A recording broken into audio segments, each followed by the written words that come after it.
all of the more scientific people in the fish agencies, both California Wildlife and the federal fish agencies, say the South Delta pumps are simply not a good idea.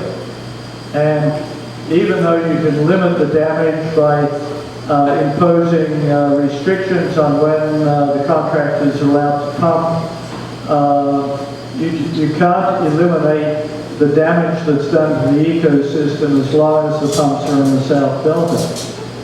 Fish salvage facilities are not fish streams in the normal sense. They're salvage facilities, they're lulas that help divert the fish into holding tanks.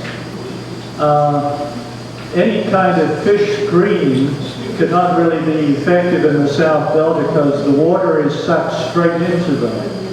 To be effective, a fish screen has to be set alongside the river, like BDCP proposes up here.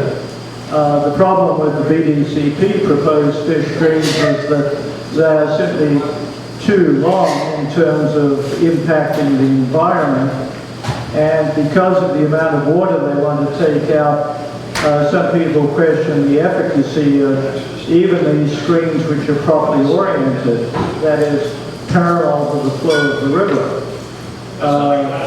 The people who go into this subject in detail talk about the need for sweeping velocities. So you want to have good flow going past the fish screen that you take the water out of parallel to the flow of the river. And that is simply not possible in the South Delta. So even if you improve the salvage facilities, which is impossible, it's still not a very good solution. Tunnel going to have the same problem? The BDCP tunnels would have less of a problem in directly harming fish because they will have proper screens, but there are a lot of buts. One of the buts is the BDCP, as it is shaken out, only takes half of its water from the North Delta. Half of the water would still be taken through the South Delta facilities.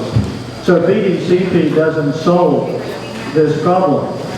Half of the water under BDCP is much water as the environmental organizations want from their reduced delta exports would still be taken out of the South Delta. And that's still several million fish a year being sucked into these salvage facilities. And there are other problems with the BDCP fish screens. So basically, they make some attempt to address the problem, but they don't do it very successfully. Let me push on, and we can come back at another point at the end. So I'll read off this particular slide because I haven't memorized all the words myself. This current situation leads to cross flows through the delta, reverse flows in Old and Middle River, fish being sucked into the pumps, and conversion of what's supposed to be an estuary, or what was an estuary, into a weedy lake. The fact that we don't have good flow through the delta is why we have invasive species.